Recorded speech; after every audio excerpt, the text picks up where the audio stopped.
Welcome to the Auction Block Podcast, straight talk from the block. Welcome your host, Garrett Riles and Benjamin Bishop.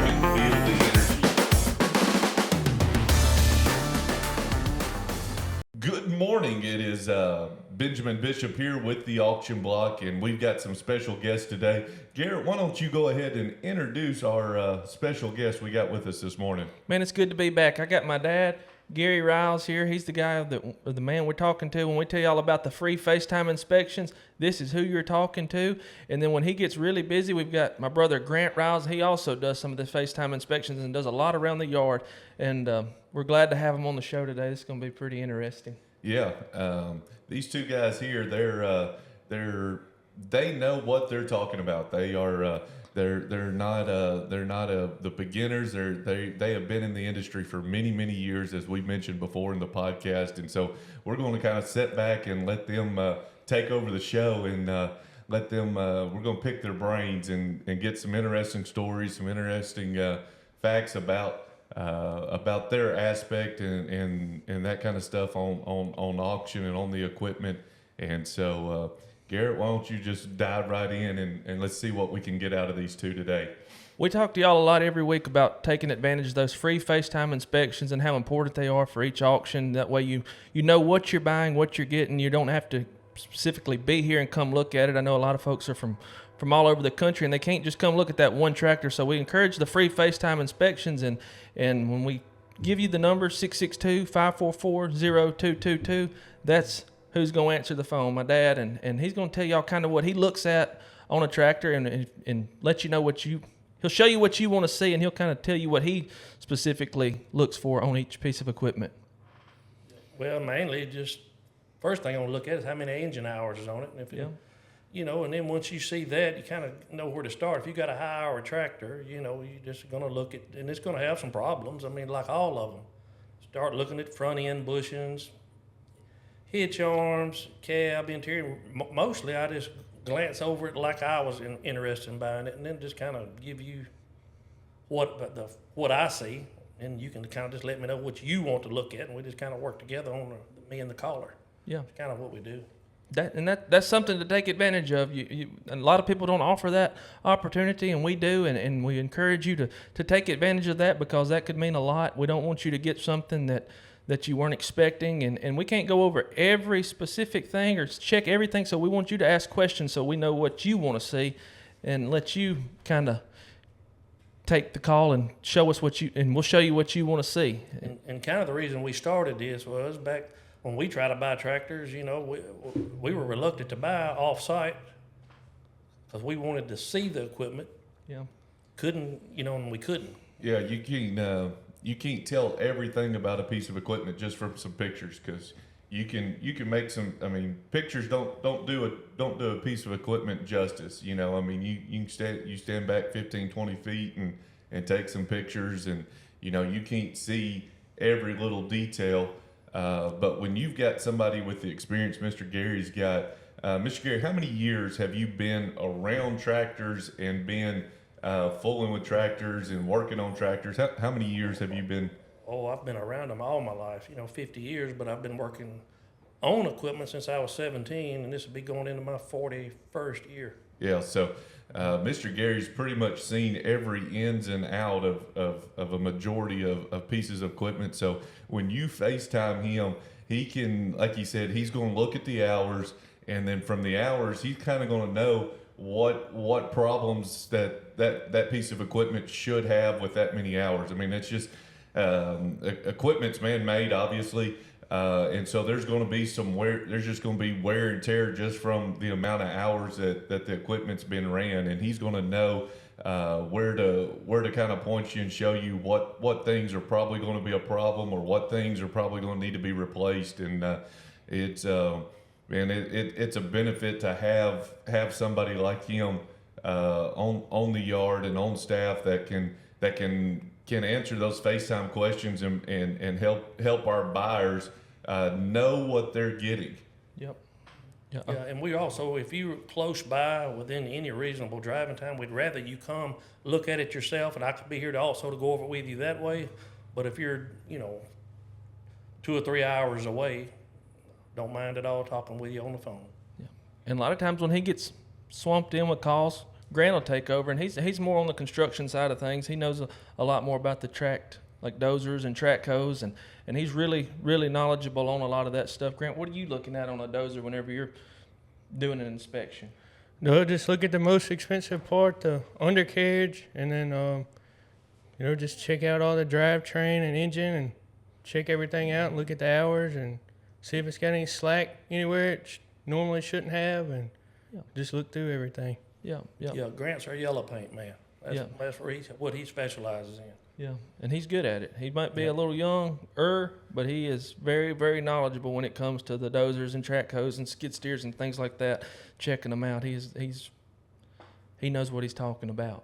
Yeah, and that comes from growing up with a father like Mr. Gary. Just being around him and watching him work on green and red. But Grant liked a little different color. He liked the construction side of things, and I drove both these guys around in service trucks off when they was a baby all the way up. Yeah, both of them. And so they've got a lot of hands-on experience, and so man, we just encourage y'all every time we post an auction and you see a piece of equipment, take advantage of that FaceTime inspection. Yeah. It's free. Number one, it's not going to cost you a thing. We're not charging you. We're not charging the sellers. We're not charging anybody for that service. It's a free service. You'd be crazy not to take advantage of it. And like we said, we try to when we take pictures, we try to take pictures of every inch of that equipment and try to show what we can, via photos. But man, you just can't really see some stuff through a photo, but with a FaceTime inspection with either Mr. Gary or Grant, they can point out some things that may have some slack, or there may be a leak, or there may be something that that's just not quite right about the motor or the transmission or whatever that you can't tell in a photo. And so that's why we highly encourage these FaceTime inspections. And some things we may miss, because you're buying used equipment. We're just gonna give you our best honest judgment. That's all we can do, because some things you just never, when you buy a new tractor off a lot of times you have to carry them back for warranty work. I mean, we're talking about used equipment, so it's all of them are going to have little issues, and we're just going to try to give you a peace of mind. Yeah. That should mean, I hope that means something to you guys, so y'all take advantage of that. And talking about riding in the service truck, I don't know, from when I was like 5 all the way until I was 15 or 16 years old. That was some experiences. What was and Grant done the same thing. We'll let Dad go first. What's one of your most memorable experiences working on tractors over the years? What's the funniest or the most? The funniest thing is hauling y'all around in service truck. Yeah. And I remember one day, it was a Saturday afternoon. I got a call when they was building this Toyota place down here, and I got a daughter, Leanne, which she's up in Tennessee now, and she was with. I think it was all 3 of you. It may have been just 2 of you, and. Man, when they were building this Toyota place down there at Blue Springs, we had like 30 4-wheel drive tractors that had to keep up, 95 20s. Anyway, going in, they put a security gate up. No one could get in that gate without, nobody underage. You had to be at least 18.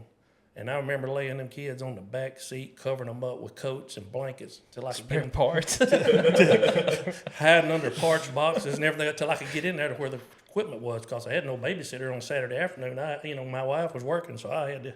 Yeah. So I just hauled them in with me, and when we got past security gate, they just all popped out. But I did make them sit in the truck. They didn't get out and be in a dangerous situation or nothing. But we spent a lot of days that summer down there. Yeah, I did. I remember that. That was something to see. Yep, it was. Yeah. As far as some of the other funnier stuff, it's really just a lot of work over the years. That ain't funny. That's not funny. Yeah, that's not funny. Just what about the combine story, where the mouse in the combine? Oh yeah, man, that was a local combine here at Holly Springs. Anyway, the farmer got the combine out, been setting out all summer. He cranked it wouldn't crank. Anyway, he called me, go out and look, and the engine harness was just eat up. So I tried to repair the engine harness. Finally, just kind of gave up and said, look, we're going to have to replace this whole harness. So anyway, we ordered the harness. I come back in a couple of days to get back to the machine. Spent all afternoon putting the harness on. The customer was putting out rat poison around the engine platform. Anyway, when I get up there to change the harness, I said, look, I said, man, this is your rat poison. I said, they're not eating the poison. They're bringing the parts to it. They were taking all the connectors, the rats were, and laying them in this container, just piling them up. I guess that's what they call a pack rat. I don't know. But anyway, I changed the whole harness, worked all afternoon, and got down to plugging the engine oil pressure sensor up, and the wire was going off the pressure sensor. I said, well, I'm not going to be able to finish it. I'm going to get you a pressure sensor. So we ordered that. I get back the next morning just to put the pressure sensor in and finish the job, and lo and behold, guess what? The rat ate the new harness up that night. So that was one of the crazy things I saw. And anyway, I went ahead, and he didn't destroy the new harness, but he did several wires. I butt connected them mostly back, put the new engine oil pressure sensor on it, got it running, and I left. I said, look, y'all have got to do something with the rat. They left the machine running out there 3 or 4 hours after I left. And they said about the third or fourth hour, they spit the rat out. The farmer said he had bigger ears than he had, so I don't know. I left, but that was a crazy deal. Yeah, I could say so, and that's that's gotta be a headache. Any kind of electrical issues is a headache, but when it's a mouse or a rat that's just in there wreaking havoc on it, that's a headache, no doubt. One more thing that I found, just getting back, and then I'll let y'all get back to the serious stuff. This was a funny deal here. I may have told these boys this before, but I was in Memphis working on that's back in the 8400 days, and the customer said, I had this thing in the shop, and the SCV's not working. He said, they sent another mechanic out here from somewhere and put it. He said he worked on it all afternoon. He couldn't get it fixed. He said, well, you look at it. So I went out there and looked. I think number 2 remote wasn't working, and those things are stacked on top of one another in a sandwich. So I pulled the top, just started unstacking them to get to it to remove the valve. And when I pulled number 3 off to access number 2, I looked down, and it was 2 quarters laying there, 50 cents, just laying on top of the valve. I looked at it again. I said, man, that's 50 cents. I started checking my pocket. I said, I know I don't carry change in my pocket. It didn't flip out of my pocket. Anyway, I looked, and I kind of figured out what the guy had done. It needed some spacer washers to hold the O-ring down, and he put quarters in there. And, man, that was some of the craziest stuff I saw. But I did gain 50 cents that day. Yeah, get you 50-cent tip, huh? Yeah, that's right. With you riding, what's something you remember most about riding in the service truck all summer? Well, I remember working on I think it was a 82, 85R. They poured some Roundup out of a sprayer in some 5-gallon buckets of old hydraulic oil buckets. And then one of the farm hands went in there and poured that in their tractor and destroyed it, ruined it. Destroyed it. The tractor's still sitting today. Still got issues, I'm pretty sure, because that was a big ordeal, Grant. They took it to the shop and split it all apart, cleaned it all out, and then they came back and hooked to their planter again and shot more Roundup right back in it. Yeah, because it was in the planter. Yep. That Roundup, they had it looked kind of like High Guard in a bucket. Yeah. You can't tell. Just Can't jailed tell all the hydraulics. I tell all the farmers, never do that. Yep, never. Keep that Roundup separated. Yeah, don't put it in your hydraulic oil buckets because it looks similar to hydraulic oil, and somebody may mistake it. It's something else. That's a pretty costly mistake right there. Bad. Yeah.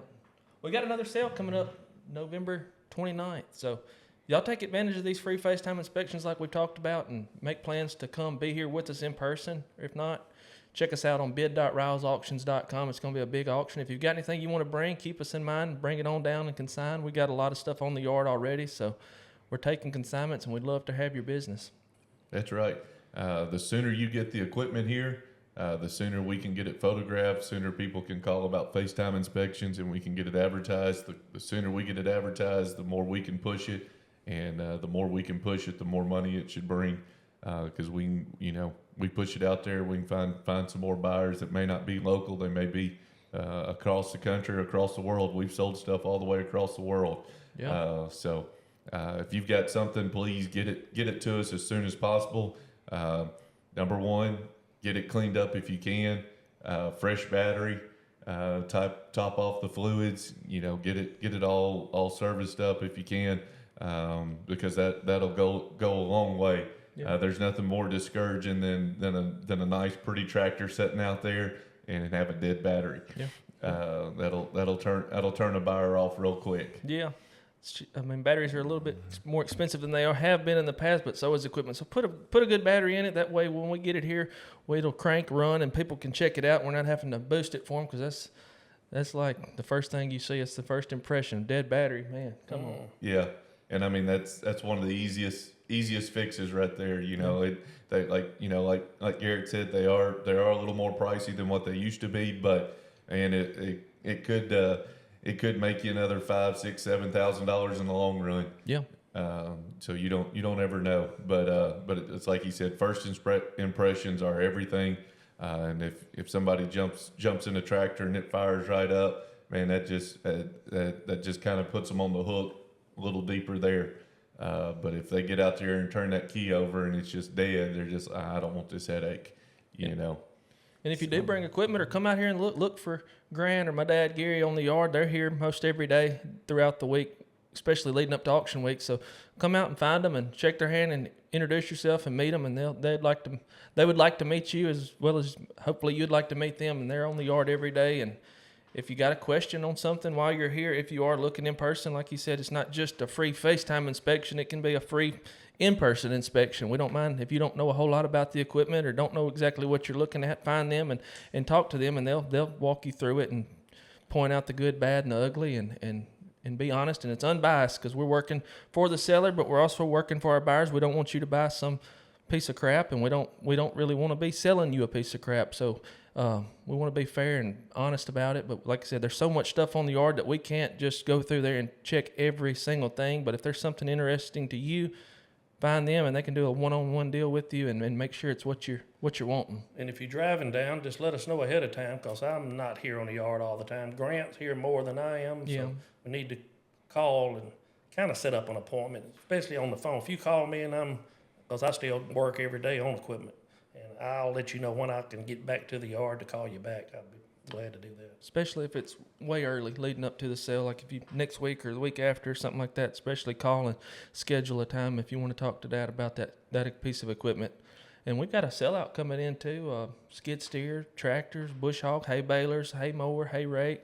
He's got quite a good package of stuff coming in. We're going to start moving that in here this week, so that'll be a good lineup of equipment that's coming in off of one farm, and it's quite a bit of stuff and some really nice stuff. Mulching head, cutting head for a skid steer, a New Holland skid steer, John Deere tractor, 2 John Deere balers, hay rake, quite a few things. It's some pretty nice stuff, so you'll want to check that out if you're looking for any of that kind of stuff. It's going to be one nice package deal. Yeah. So be on the lookout for that on Facebook, on bid.riles. Yep, bid.riles auctions. Yeah. And be on the lookout for all of that. We'll be getting photos posted as soon as possible, and hope to see you then. Yep. Yeah. Y'all have a great week. If you need anything, give us a call, 662-274-4708. There's something you'd like to see on the show, post in the comments, and we'll try to find somebody to talk about it. If there's anything that you're interested in pertaining to auctions, and we'd like to try to give y'all what y'all want to see. So give us a call if you need anything, and thank you for watching. Thank you. Thank y'all for coming on.